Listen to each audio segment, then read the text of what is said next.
नमस्कार दोस्तों, स्वागत है आज के इस नई वीडियो में। दोस्तों इस वीडियो हम बात करने वाले हैं बिहार विधानसभा सचिवालय के नई भर्ती को लेकर एक अपडेट जारी कर दिया गया है। जी हां दोस्तों, आपको पता होगा 2023 में बहुत सारी वैकेंसी निकाली गई थी इसके अंतर्गत, जिसमें काफी ज्यादा लोग आवेदन किए थे, लेकिन अभी तक उसका एग्जाम वगैरह नहीं हुआ है। अब नई भर्ती को लेकर इनके द्वारा एक अपडेट जारी किया गया और क्यों नहीं एग्जाम हुआ है, क्या इसका प्रॉब्लम बताया गया है, तमाम जानकारी हम आपको इस वीडियो में बताने वाले हैं। तो वीडियो को आप एंड तक देखिएगा। अगर आप बिहार के निवासी हैं तो कहीं ना कहीं आपको ये वीडियो एंड तक देखना चाहिए। अगर आप भी सरकारी नौकरी का इंतजार कर रहे थे इसके अंतर्गत, यानी बिहार विधानसभा सचिवालय के अंतर्गत, तो आपका इंतजार खत्म होने वाला है। तो क्या अपडेट निकल कर आ रही है, क्या वजह बताया गया, अभी तक वैकेंसी रुकी क्यों है, तमाम जानकारी बताएंगे। और नई वैकेंसी कब तक आएगी इसको लेकर भी अपडेट जारी किया गया है। तो चलिए देर क्यों ना करते हैं वीडियो का स्टार्ट।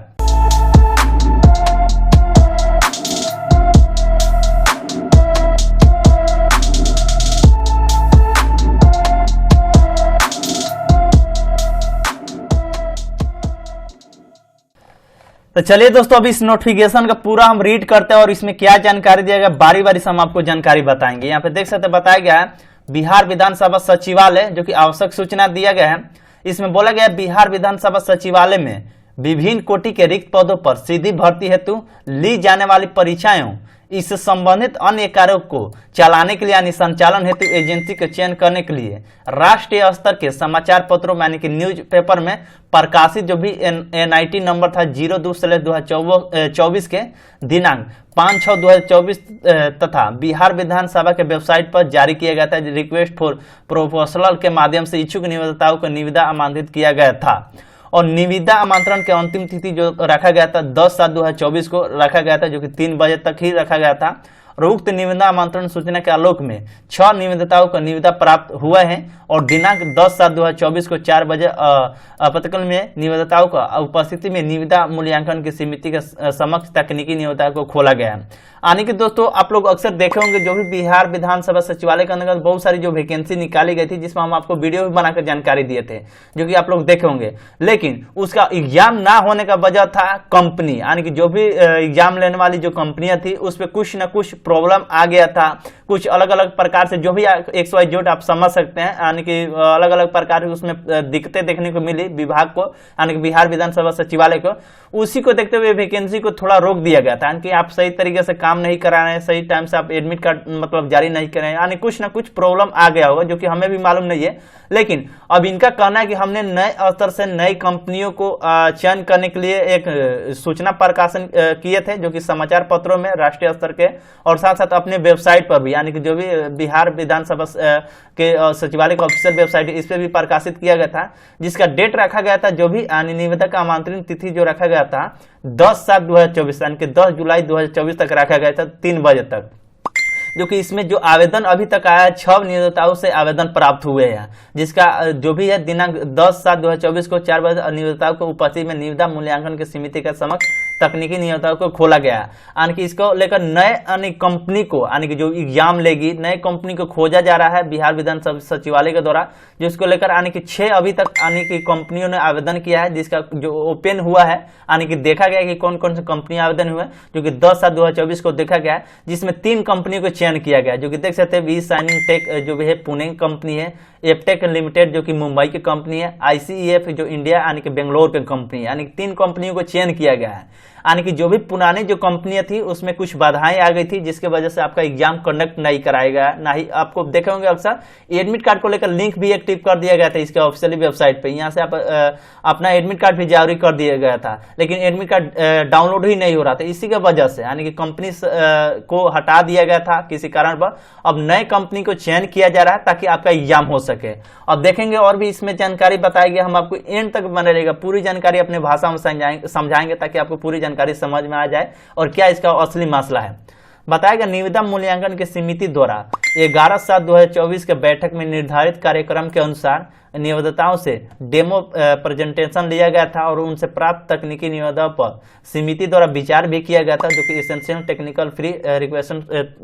तथा तकनीकी डेमो प्रोटेशनल के आधार पर निविदा मूल्यांकन समिति द्वारा मूल्यांकन के पश्चात निम्नलिखित 3 निविदाओं को तकनीकी निविदा में सफल हुए हैं। यानी कि जो भी बहुत सारी जो कंपनियां मतलब 6 कंपनियों ने तो आवेदन किया था, लेकिन उसका यानी कि बिहार विधान जो भी देखने को यहाँ से मिल जाए बिहार विधानसभा सचिवालय द्वारा उनको कुछ मतलब निर्धारित कार्यक्रम से नियोक्ता से प्रेजेंटेशन लिया गया था और तकनीकी समस्याओं को जो भी आप जूझ सकते हैं कि नहीं वो भी लिया गया था, यानी जांच परख लिया गया था, जिसमें से 3 कंपनियों को छांट दिया गया था और बाकी को जो 3 कंपनी है इनको चयन किया गया है, यानी कि लिस्ट में रखा गया कि इन तीनों में से किसी एक कंपनी को चयन करना है, जो कि उक्त नियोक्ताओं को सूचित किया जाता है कि दिनांक 2 अगस्त को 11:30 बजे पूर्व में, यानी कि पहले निविदा मूल्यांकन के समय के समक्ष वित्तीय निविदा खोले जाने के समय में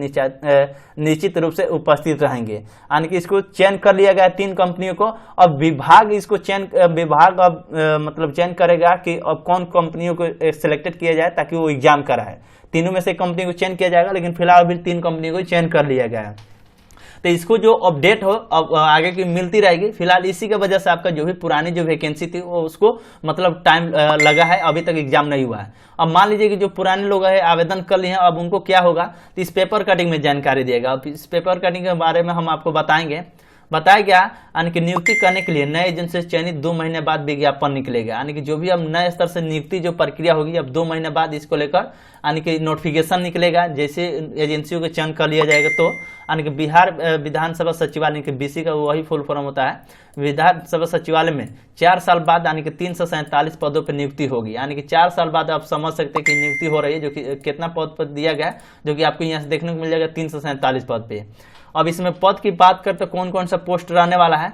सुरक्षा प्रहरी का हो गया, कार्यालय परिचारी का हो गया, सहायक प्रशाखा पदाधिकारी का हो गया, डाटा एंट्री ऑपरेटर का हो गया, कनीय लिपिक का हो गया, प्रतिवेदक, ड्राइवर, असुलिपिक, सहायक अवधायक, निजी सहायक, यानी कितने पद पे है, जो कि सुरक्षा प्रहरी का 149 पोस्ट रहने वाला है, कार्यालय परिचारी का 54 पोस्ट रहने वाला है, डाटा एंट्री ऑपरेटर का 40 पोस्ट रहने वाला है। इस तरह देख सकते हैं कितने कितने पोस्ट पे बहाली होगी, जो कि नोटिफिकेशन भी निकाला गया था। अब इसमें कब तक ये होगी, क्या नए लोग आवेदन कर पाएंगे कि नहीं कर पाएंगे, बताया गया विधानसभा में 4 साल बाद यानी कि 347 पदों पर नई नियुक्ति होगी। विधानसभा सचिवालय में इसके लेकर नए एजेंसी यानी कि ICF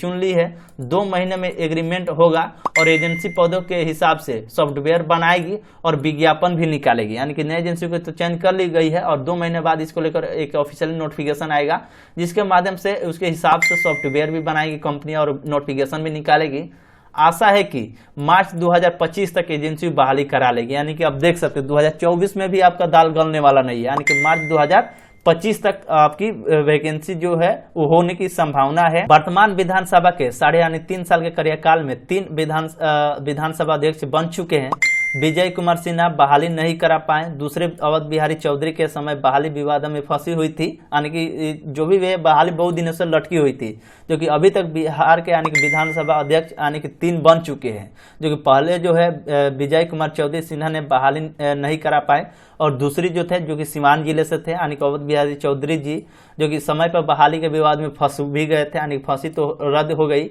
और परीक्षा लेने वाली एजेंसी को टर्मिनेट हुई। अब तीसरे विधानसभा अध्यक्ष यानी कि नंद किशोर यादव आए हैं, जो कि बहाली करेंगे। दरअसल मार्च 2021 में सुरक्षा प्रहरी की कमी के कारण पुलिस यानी कि इसमें जानकारी देगा, पुलिस को लेकर इसमें कुछ विवाद वगैरह हुआ था, यानी कि पुलिस जवानों को विधानसभा में घुसकर विधायकों को निकालना पड़ा था। अब सुरक्षा प्रहरी की बहाली नहीं हो पाई। दोबारा विज्ञापन क्यों विधानसभा पदों पर दोबारा विज्ञापन निकालने की जरूरत इसलिए पड़ी है कि विधानसभा अध्यक्ष अवध बिहारी चौधरी के समय कदाचार के आरोप में सुरक्षा प्रहरी के 69 पदों के लिए